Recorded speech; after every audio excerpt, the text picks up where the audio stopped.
नहमदु नसल्ली अला रसूलिल करीम अम्मा बाद फ़ाउज़ु बिल्लाहि मिनश शैतानिर रजीम बिस्मिल्लाहिर रहमानिर रहीम रब्बि इश्रह ली सदरी व यस्सिर ली अमरी वहलुल उक़दतम मिन लिसानी यफ़क़हू क़ौली। अस्सलामु अलैकुम रहमतुल्लाहि व बरकातुहू। हम पारा नंबर 22 सूरह फातिर स्टार्ट करने वाले हैं और हम स्टार्ट करते हैं औज़ु बिल्लाहि मिनश शैतानिर रजीम बिस्मिल्लाहिर रहमानिर रहीम। सूरह फातिर मक्का में नाजिल हुई। इसमें 45 आयतें और 5 रुकू है। अल्लाह के नाम से शुरू करता हूँ जो बड़ा मेहरबान निहायत रहम करने वाला है। उस अल्लाह के लिए सारी तारीफ़ें हैं जो सबसे पहले आकाशों और धरती का पैदा करने वाला और फिर दो दो तीन तीन चार चार परों वाले फरिश्तों को अपना रसूल बनाने वाला है और मखलूक में जो चाहे ज़्यादा करता है। अल्लाह ताला बेशक हर चीज़ पर कुदरत रखने वाला है। इन्नल्लाह अला कुल्ली शैइन क़दीर। फातिर का मतलब है खोज करने वाला, शुरू में पैदा करने वाला।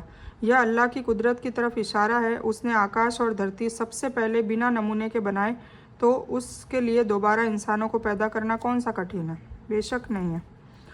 अल्लाह ताला जो रहमत लोगों के लिए खोल दे तो उसका कोई बंद करने वाला नहीं, और जिसको बंद कर दे उसके बाद उसको कोई शुरू करने वाला नहीं है, और वही ज़बरदस्त हिकमत वाला है। यहाँ पर जिब्रील अलैहिस्सलाम, मिकाईल अलैहिस्सलाम, इसराफील अलैहिस्सलाम और इजराइल अलैहिस्सलाम फरिश्ते हैं जिनको अल्लाह रसूलों की तरफ या कई बहुत अहम कामों के लिए रसूल बनाकर भेजता है। इनमें से किसी के 2, किसी के 3, किसी के 4 पंख हैं जिनके जरिए वह धरती पर आते हैं और जिससे आकाश पर जाते हैं। यानी कुछ फरिश्तों के इससे भी ज़्यादा पंख है। जैसा कि हदीस में नबी सल्लल्लाहु अलैहि वसल्लम ने फरमाया, मैंने मेराज की रात जिब्रील को उनके हकीकी शक्ल में देखा। उनके 600 पर थे, 600, ठीक है। और कुछ ने इसे आम रखा है जिसमें आँख, मुंह, नाक और रूप की सबकी खूबसूरती शामिल है। ये फरिश्तों की तारीफ बयान करी रखी है। ए लोगों, तुम पर जो नेमत अल्लाह ताला ने किए हैं उन्हें याद करो। क्या अल्लाह के सिवाय कोई दूसरा भी खालिक है जो तुम्हें आकाश और धरती से रिस्क पहुँचाए? उसके सिवाय कोई माबूद नहीं, तो तुम कहाँ उल्टे जाते हो? और अगर वे आपको झुठलाएं तो आपसे पहले के सभी रसूल भी झुठलाए जा चुके हैं, और सभी काम अल्लाह ही की तरफ लौटाए जाते हैं। ए लोगों, अल्लाह ताला का वादा सच्चा है। तुम्हें दुनियावी ज़िंदगी धोखे में न डाले और न धोखेबाज तुम्हें गफलत में मशगूल करे। शैतान तुम्हारा दुश्मन है, तुम उसे दुश्मन जानो। वह तो अपने गिरोह को केवल इसलिए बुलाता है कि वे सब जहन्नम में जाने वाले हो जाएं। जो लोग काफिर हुए उनके लिए सख्त सजाए, और जो लोग ईमान लाए और नेकी के काम किए उनके लिए माफ़ी और बहुत ही अच्छा बदला है। उसके दाव और छल से बचकर रहो, इसलिए कि वह बड़ा धोखेबाज है। कौन? शैतान, इब्लिस। और उसका मकसद ही तुम्हें धोखे में रखकर जन्नत से महरूम करना है। इब्लिस का मकसद ही ये है कि हमें जन्नत से निकाले और जहन्नम में डाले। ज़्यादा से ज़्यादा इंसानों को, इब्ने आदम को जहन्नम में डालना उसका टारगेट है। तो उससे इसलिए हमें उससे दूर रहना चाहिए। यही लफ्ज़ सूरह लुकमान 33 में भी गुजर चुका है। अल्लाह ताला ने दूसरी जगहों की तरह यहाँ भी ईमान के साथ नेकी के काम की चर्चा करके उसकी अहमियत जाहिर की है, ताकि ईमान वाले नेकी के काम से किसी पल बेफिक्र न रहे, क्योंकि बड़े बदले का वादा उस ईमान पर ही है जिसके साथ नेक काम करेगा। क्या वह इंसान जिसके लिए उसके बुरे काम मुजयन कर दिए गए तो वह उन्हें अच्छा समझता है? क्या वह हिदायत पाने वाले इंसान जैसा है? यकीन करो, अल्लाह जिसे चाहे भटका दे और जिसे चाहे हिदायत दे। तो आपको उन पर दुखी होकर अपनी जान को तकलीफ़ में न डालना चाहिए। ये जो कुछ कर रहे हैं उससे बेशक अल्लाह अच्छी तरह जानता है।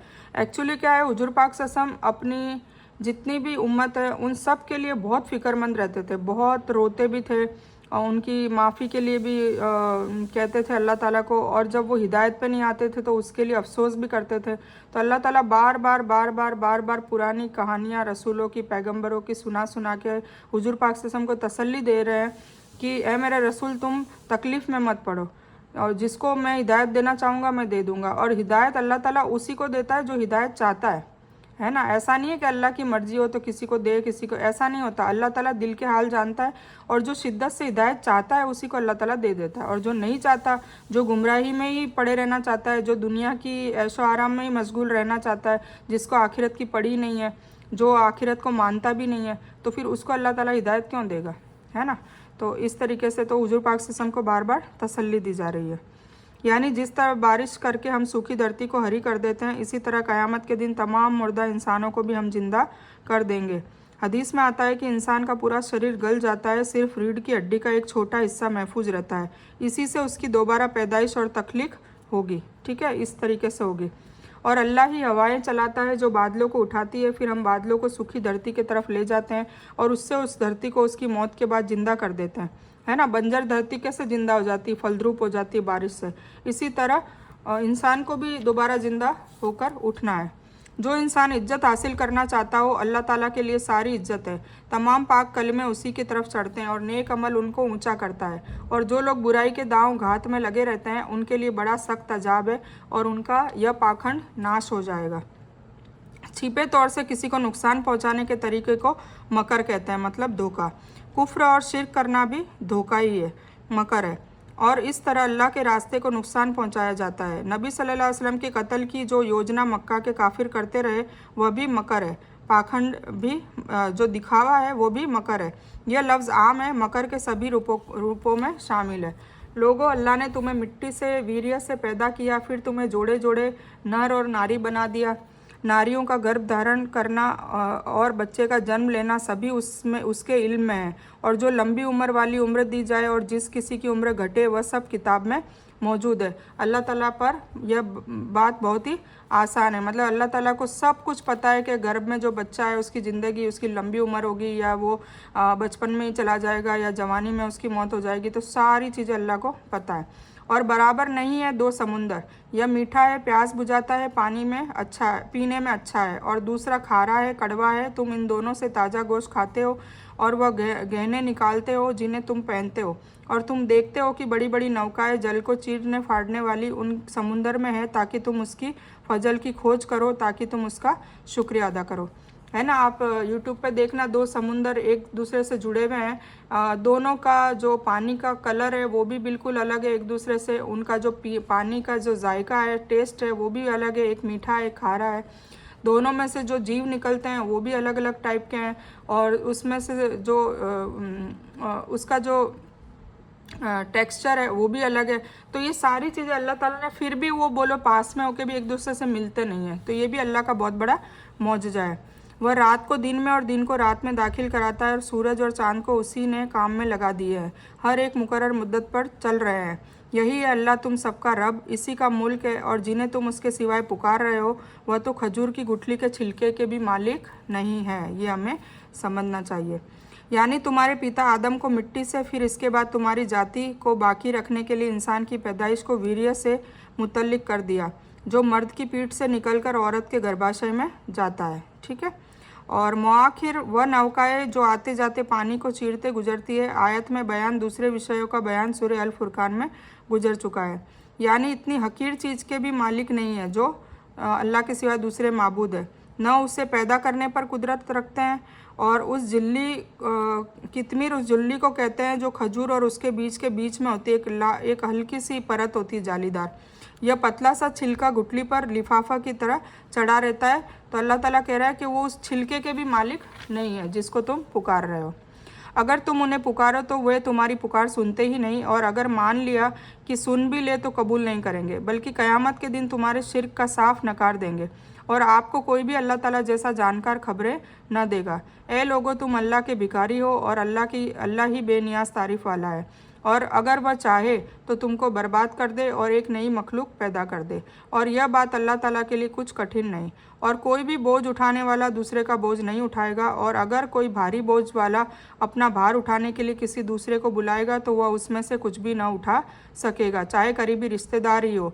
तो सिर्फ उन्हीं को आगाह कर सकता है जो बिन देखे ही अपने रब से डरते हैं और नमाज नियमित रूप से पढ़ते हैं। और जो पाक हो जाए वह अपने ही फ़ायदे के लिए पाक होगा और लौटना अल्लाह ही की तरफ है। यानी अगर तुम उन्हें कठिनाइयों में पुकारो तो वह तुम्हारी गुहार सुनते ही नहीं है, क्योंकि वह जड़ है या मनो मिट्टी के नीचे गड़े हुए। इस आयत से यह भी मालूम होता है कि अल्लाह के सिवाय जिनकी इबादत की जाती है वह सब पत्थर की मूर्तियां ही नहीं होगी, बल्कि उनमें समझ वाले फरिश्ते, जिन, शैतान और नेक लोग भी हो सकते हैं। तभी तो वे इनकार करेंगे। और यह भी मालूम हुआ कि उन्हें ज़रूरत पर पूरा करने के लिए पुकारना शिर्क है। आ गया ना, औलिया, वली, जो आजकल अमूमन दरगाहों में जा जा के मन्नतें मांगी जाती है, वो औलिया वली, वो लोग भी ऊपर मैदान असर में हाथ खड़े कर देंगे कि या अल्लाह, हमने नहीं कहा था कि हमारी दरगाहों पे, हमारी कब्रों पर आओ और तुम लोग इतना शोर शराबा करो और ये सब न्याज़े बांटो और फेस्टिवल मनाओ और मन्नतें मांगो, सजदे करो, ये सब हमने नहीं कहा था। तो उसमें सिर्फ पत्थर की मूर्तियाँ ही नहीं होगी, फरिश्ते भी आ सकते हैं, जिन, शैतान, क्योंकि कुछ लोग फरिश्ते को, कुछ कौमें ऐसी निकली है जो फरिश्तों को नाउज़ुबिल्लाह अल्लाह के शरीक करती थी, कुछ जिन्नातों को करती थी, कुछ शैतान को करती थी और कुछ नेक लोगों को भी। उसमें जैसे यहूदी लोग अपने नबियों को सजदा करते थे, नबियों की कब्रों पे सजदा करते थे, तो वो भी मना कर दिया। एक इसके ऊपर एक बात है, मैं आपको बता दूं कि एक सहाबी थे, वो हुजूर पाक सल्लल्लाहु अलैहि वसल्लम के पास आके और उनको सजदा करते हैं, वो बैठे होते हैं और उनके पैर के आगे सजदा करते हैं। तो हुजूर पाक सल्लल्लाहु अलैहि वसल्लम गुस्सा हो जाते हैं कि ये तुम क्या कर रहे हो, कि मैंने फ़ला जगह में गया था तो वहाँ पर मैंने एक यहूदी को अपने नबी, जो उनके रसूल थे, नबी थे, उनकी मज़ार पे सजदा करते हुए देखा, तो इसलिए मैंने सोचा कि मैं भी अपने रसूल की प्यार से मैं उसको सजदा करूं। तो हुजूर पाक सल्लल्लाहु अलैहि वसल्लम ने सख्त मना फरमाया और बहुत गुस्सा हुए कि क्या तुम मेरे मरने के बाद तुम भी ऐसा काम करोगे जो वो यहूदी कर रहा था। तो बोले कि नहीं हुजूर पाक सल्लल्लाहु अलैहि वसल्लम, क्योंकि ये सख्त मना है, इसका हक़ सिर्फ अल्लाह को है, इसके अलावा किसी को नहीं है। तो सोचिए, हुजूर पाक सल्लल्लाहु अलैहि वसल्लम ने अपने लिए मना किया था, तो फिर दूसरे वली औलिया जो बाद में आए, उन लोगों को ये हक़ कैसे मिल जाएगा। तो ये हमें सोचने की ज़रूरत है। बल्कि उन लोगों ने कहा भी नहीं है, उन्होंने तो अपना अपना काम, जो औलिया थे, वली थे, उन्होंने तो अपना काम दावत का करके गए हैं, अल्लाह की राह में खूब उनका माल और अपनी जानें खर्च करके गए हैं, उन्होंने तो अपनी जन्नतें बसा ली। पर आप अपने आप को जन्नत में डालने की क्यों कोशिश कर रहे हैं उनके ज़रिए, और फिर मैदान असर में वो भी हाथ खड़े कर लेंगे, तो हमें बचाने वाला कौन है। ठीक है, तो ये सब चीज़ें हमें समझनी चाहिए। और अंधा और आँखों वाला बराबर नहीं, जैसे कि अल्लाह ताला कह रहे हैं कि आँखों वाला और अंधा बराबर नहीं, और ना अंधेरे और रोशनी, अंधेरा और रोशनी भी बराबर नहीं, और ना छाया और धूप और छाया भी बराबर नहीं। इसी तरह और जिंदा व मुर्दा बराबर नहीं हो सकते, और अल्लाह ताला जिसको चाहता है सुनवा देता है, और आप उन लोगों को नहीं सुना सकते जो कब्रों में है ना, जो कब्रों में उसको नहीं सुना सकते। आप तो केवल डराने वाले हैं, हमने ही आपको हक देकर खुशखबरी सुनाने वाला और डराने वाला बनाकर भेजा है, और कोई उम्मत ऐसी नहीं हुई जिसमें कोई डराने वाला ना गुजरा हो। हर उम्मत में कोई नबी और रसूल आया ही है। और अगर ये लोग आपको जुटला दे, तो जो लोग इनसे पहले गुजरे हैं उन्होंने भी जुटलाया था, उनके पास भी उनके पैगंबर मौजिज़े, सहीफ़े और वाजे किताबर लेकर आए थे, फिर भी जुटला दिया।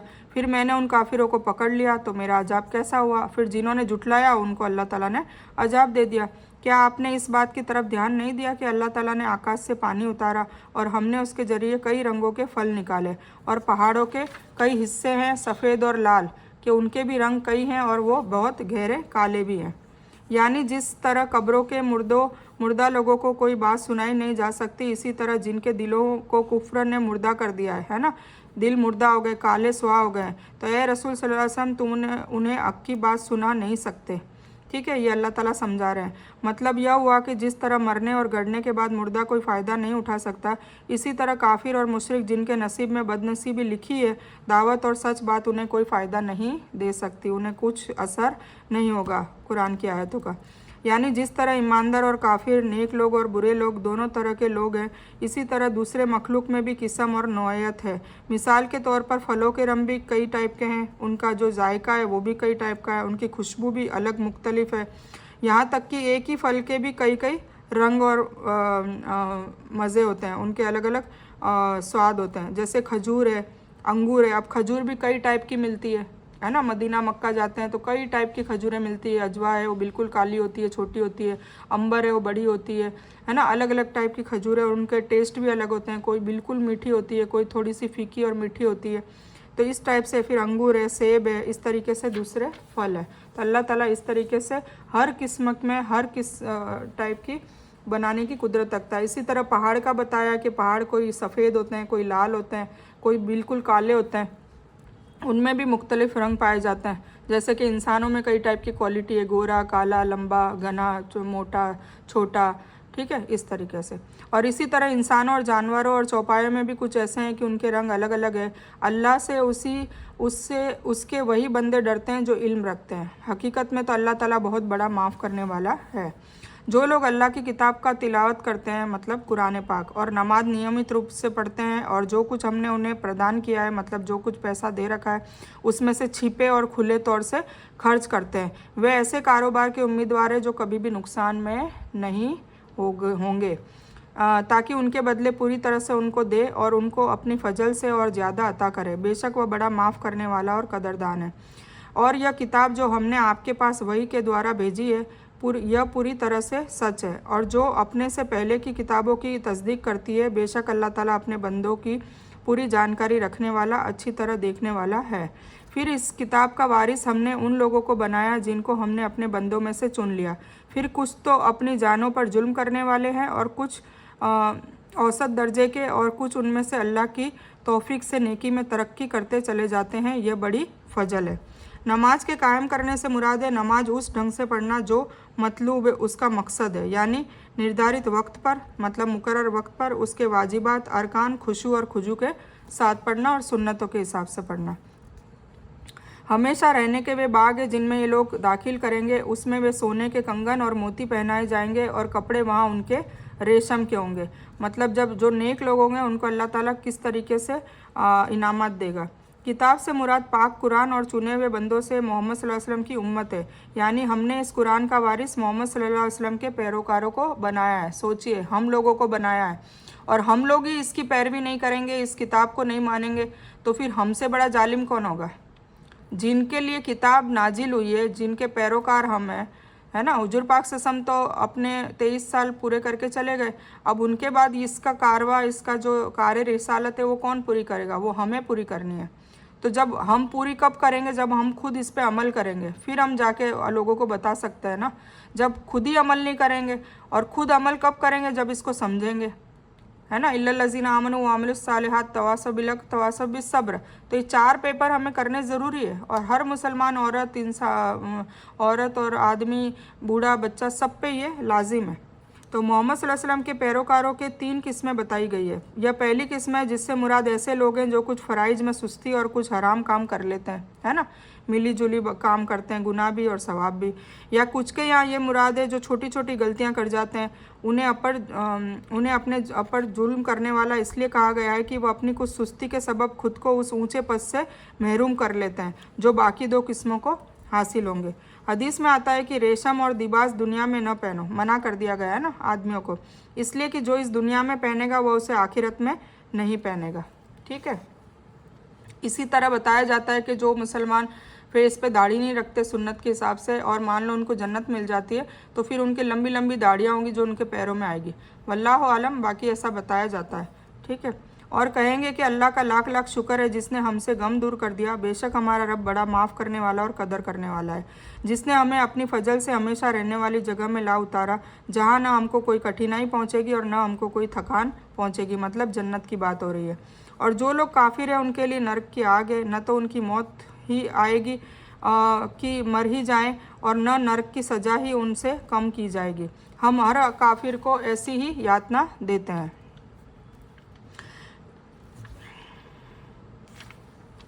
और वे लोग उसमें चिल्लाएंगे कि हमारे रब हमको निकाल ले, हम अच्छे अमल करेंगे उन अमाल के अलावा जो किया करते थे। अल्लाह ताला कहेगा कि क्या हमने तुम्हें इतनी उम्र नहीं दी थी कि जिसको समझना होता वह समझ सकता था, और तुम्हारे पास डराने वाला भी पहुंचा था। तो अब मज़ा चखो, ऐसे जालिमों का कोई मदद करने वाला नहीं है। नाउज़ुबिल्लाह, मतलब उस वक्त चिल्लाएंगे, चीखेंगे कि हमें निकाल दीजिए, हमें वापस दुनिया में भेज दीजिए, हम अब अच्छे अमल करेंगे, पर अल्लाह ताला मना कर देगा। Time over. और सोचिए कि ये जो जहन्नम में पड़े रहने का कोई वक्त ही नहीं है, मतलब ये लातादाद रहना ही पड़ेगा हमेशा के लिए, इसमें मौत भी नहीं है। इससे मुराद कितनी उम्र है, मुफस्सिरों ने अलग अलग उम्र का बयान किया है। कुछ ने कुछ हदीसों से दलील देते हुए कहा कि 60 साल की उम्र मुराद है, लेकिन हमारे ख्याल से उम्र का तयन सही नहीं है, इसलिए कि उम्र कई होती है, कोई जवानी में, कोई अधेड़ उम्र में, कोई बुढ़ापे में मरता है। फिर यह समय भी ऐसा है कि गुजरे पल की तरह कम नहीं होते, बल्कि हर मुद्दत ख़ास तौर से लंबी होती है। मिसाल के तौर पर जवानी का ज़माना बालिग होने से अधेड़ होने तक, और अधेड़ होने का समय बुढ़ापे तक, और बुढ़ापे का मौत तक रहता है। ठीक है। किसका सोच विचार नसीहत हासिल करने और प्रभावित होने के लिए कुछ साल, किसी को उससे ज़्यादा, किसी को इससे भी ज़्यादा वक्त मिलता है। और सबसे यह सबब करना सही होगा कि हमने तुझे इतनी उम्र दी, फिर भी तूने सच को, हक को समझने और उसे हासिल करने की कोशिश क्यों नहीं की, है ना। तो ये अल्लाह ताला उस वक्त पूछेगा। बेशक अल्लाह ताला जानने वाला आकाश और धरती की छिपी चीज़ों का, बेशक वही जानने वाला है और सीनों की बातों का। वही ऐसा है जिसने तुम्हें धरती पर बसाया। तो जो इंसान कुफ्र करेगा उसके कुफ्र का बोझ उसी पर पड़ेगा, और काफिरों के लिए उनका कुफ्र उनके रब के करीब क्रोध ही बढ़ने की वजह बनता है, और काफिरों के लिए उनका कुफ्र नुकसान ही को बढ़ाने का सबब होता है। आप कहिए कि तुम अपने मुकर्रर किए हुए साझीदारों का हाल तो बताओ जिनको तुम अल्लाह के सिवाय पुकारा करते हो, यानी मुझको यह बताओ कि उन्होंने धरती का कौन सा हिस्सा बनाया है, या आकाश में क्या कुछ साझा किया है, या हमने उनको कोई किताब दी है, या उसके सबूत पर मजबूत हो। बल्कि यह जालिम एक दूसरे से केवल धोखे की बातों का वादा करते आते हैं। अब ये सारे सवालात वहाँ पूछे जाएंगे। यकीनी बात है कि अल्लाह ताला आकाश और धरती को थामे हुए हैं कि वह टल न जाए, और अगर वह टल जाए तो फिर अल्लाह के अलावा उनको कोई थाम भी नहीं सकता। वह बड़ा सहनशील, माफ़ करने वाला है। और इन काफिरों ने बड़ी पक्की कसम खाई थी कि अगर उनके पास कोई डराने वाला आया तो वह हर उम्मत से ज़्यादा हिदायत हासिल करने वाले बनेंगे, है ना। जब रसूल का बोला कि कोई आया तो हम सबसे पहले पैरवी हम करेंगे, फिर जब उनके पास एक पैगंबर आ पहुंचा तो फिर उनकी नफ़रत में ही तरक्की हुई, मतलब उससे नफ़रत करने लग गए, नाउज़ुबिल्लाह। दुनिया में अपने को बड़ा समझने के कारण और उनके बुरे तदबीरों के कारण, और बुरी तदबीर करने वालों की सज़ा उन तदबीर करने वालों को ही भुगतना पड़ता है। तो क्या ये उसी सुन्नत के इंतज़ार में है तो पहले के लोगों के साथ होती रही है। तो आप अल्लाह की रीति में कभी भी बदलाव नहीं पाएंगे, और आप अल्लाह की रीति को कभी तब्दील होती नहीं पाएंगे। इसमें अल्लाह ताला फरमा रहे हैं कि मोहम्मद सल्लल्लाहु अलैहि वसल्लम के नबी बनाकर भेजे जाने से पहले ये मूर्तियों के पुजारी कस्में खा खा कर कह रहे थे कि अगर हमारी तरफ कोई नबी आया तो हम उसका इतना स्वागत करेंगे, इस्तकबाल करेंगे, और उस पर ईमान लाने में एक हम नमूना बनेंगे, मतलब एक आदर्श पेश करेंगे कि हमारे जैसी कोई उम्मत है ही नहीं। ठीक है, इस तरीके से। और जब हकीकत में हुजूर पाक सल्लल्लाहु अलैहि वसल्लम को पैगंबर बना के भेज दिया उनकी तरफ, तो फिर वो नफ़रत करने लग गए। क्या ये लोग धरती में चले फिरे नहीं जिसमें वह देखते भालते नहीं कि जो लोग उनसे पहले गुजरे हैं उनका नतीजा क्या हुआ। अल्लाह ताला बार बार कुरान में कुफ़ार मक्का को ये बताना चाह रहे हैं कि भाई तुम देखो धरती में जो पहले की कौमों को उनको कैसे मैंने गर्क किया है ना। जैसे म्यूज़ियम में फ़िरौन की लाश अभी तक रखी हुई है, और समूद का एरिया, आद का एरिया, सब कुछ आप यूट्यूब पे सबको सर्च कर सकते हो। तो ये सारी चीज़ों का देख के भी हम ईमान नहीं लाते, मतलब ये अल्लाह ताला कह रहा है। और ये सिर्फ कुफ़ार मक्का के लिए नहीं है, ये क़यामत तक जो भी ईमान नहीं ला रहा है उनमें हम भी आ सकते हैं। उन लोगों के लिए अल्लाह ताला तंबी कर रहे हैं बार बार बता के, ताकि हमारे भेजे में बात घुस जाए और हमें समझ आ जाए। क्या ये लोग धरती में चले फिरे नहीं जिसमें वह देखते भालते कि जो लोग उनसे पहले गुजरे हैं उनका नतीजा क्या हुआ। अगरचे ताकत में वे लोग इनसे कहीं ज़्यादा थे, और अल्लाह ताला ऐसा नहीं है कि कोई चीज़ उसे हरा दे, है ना। अल्लाह ताला को कौन हरा सकता है, नाउजुबिल्ला। और ना आकाशों में और ना धरती में, वह बड़ा इल्म वाला और कुदरत वाला है। और अगर अल्लाह ताला लोगों को उनके अमल की वजह से तुरंत पकड़ने लगता तो सारी धरती पर एक जान भी न छोड़ता। ये तो वाजह है। अगर छोटी छोटी गलतियों पे अल्लाह ताला पकड़ने लग जाता तो सोचें फिर इस धरती पे कोई भी बसता ही नहीं, क्योंकि कोई भी ऐसा है ही नहीं जो रसूल और नबी जितना मासूम हो। वो तो मासूम थे, इसके अलावा सबसे गुनाह हो ही जाता है। ठीक है, क्योंकि इब्लिस रात दिन लगा रहता है। लेकिन अल्लाह ताला उनको एक नियमित समय तक मौका देता है ना। सबको नियमित समय तक मौका देता है, तो जब उनका समय फिर आ पहुँचेगा फिर वो अल्लाह अपने बंदों को खुद देख लेगा, फिर उनके पास कोई मौका नहीं होगा। इसलिए हमें इससे इबरत हासिल करनी चाहिए, हमें जल्द से जल्द तौबा करनी चाहिए, अपने गुनाहों की माफ़ी मांगनी चाहिए, और आगे ना गुनाह होने के लिए अल्लाह ताला से पक्का सच्चा वादा करना चाहिए। अल्लाह ताला से सच्ची पक्की हिदायत, हिकमत और तौफीक मांगनी चाहिए, और अल्लाह ताला हम सब को ईमान पे खात्मा करे और हम सब की दुनिया और आखिरत में हुस्न अता करे। तो इस बयान में ये सूरह फातिर थी जो अभी मुकम्मल हुई है, पारा नंबर 22 ही चल रहा है। और इस बयान में कुछ भी दीन की अच्छी और हक बात आई है वो सिर्फ़ और सिर्फ अल्लाह की तरफ से है, और बुरी या गलत बात जो गलती से या जज्बात में आकर मेरे मुंह से कुछ भी गलत वर्ड या कोई बात निकल गई हो तो वो मेरी तरफ से है। और इस गलती के लिए मैं अल्लाह जल से और आप सभी लोगों से माफ़ी की तलबगार हूँ। मैं कोई आलिमा नहीं हूँ, सिर्फ तालिब इल्म हूँ, और मेरी कोशिश से अल्लाह आप सभी को सही नफ़े बख्श इल्म पहुँचाए और मैं आप लोगों की हिदायत और हिकमत में सदका जारिया बनूँ। बस मेरी यही तमन्ना है। आमीन सुम्मा आमीन या रब्बल आलमीन। रब्बना आतिना मिन लदुनका रहमतन वही लना मिन अमरिना रशदा। अल्लाहुम्मा सल्लि अला मुहम्मद व अला आलि मुहम्मद कमा सल्लैता अला इब्राहीम व अला आलि इब्राहीम इन्नका हमीदुम मजीद। अल्लाहुम्मा बारिक अला मुहम्मद व अला आलि मुहम्मद कमा बारकता अला इब्राहीम व अला आलि इब्राहीम इन्नका हमीदुम मजीद। व आखिरु दावाना अनिल हम्दुलिल्लाहि रब्बिल आलमीन।